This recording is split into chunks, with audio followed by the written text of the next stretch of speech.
Thank you. Chair, members of the committee, thank you for the opportunity to speak today.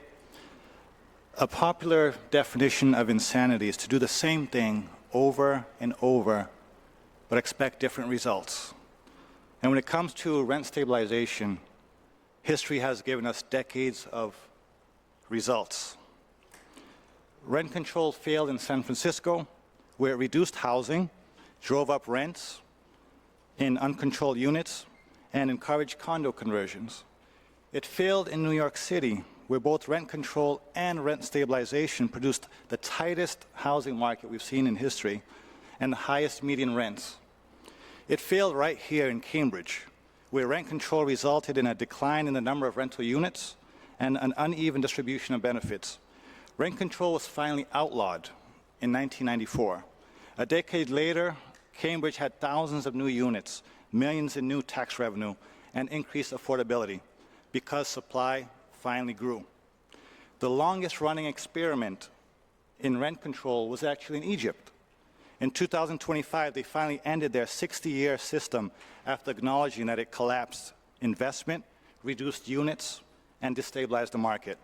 In every case, the results were the same: higher rents, fewer units, discouraged development, and benefits that often flow to the wealthier tenants who could get into a lottery.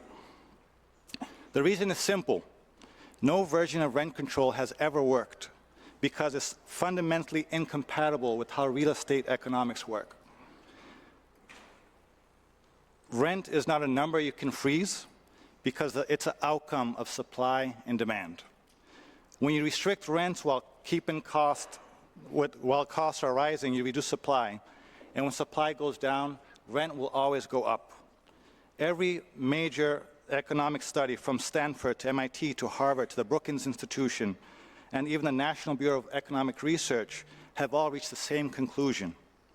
Meanwhile, small property owners, mom and pops, who provide most of the naturally affordable housing in Massachusetts, are operating in tight margins.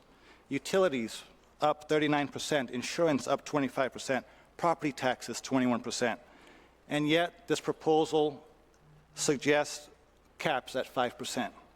The math simply does not work, especially not for small, first-generation and immigrant owners relying on rental income to support their family. A real solution starts with dialogue. Bring in the professionals who own 60% of the state's rental stock to the table, including the small owners, the immigrant owners, into the discussion. For these reasons, I urge the committee to reject rent stabilization, H2328. Thank you. Great. Any questions from the committee?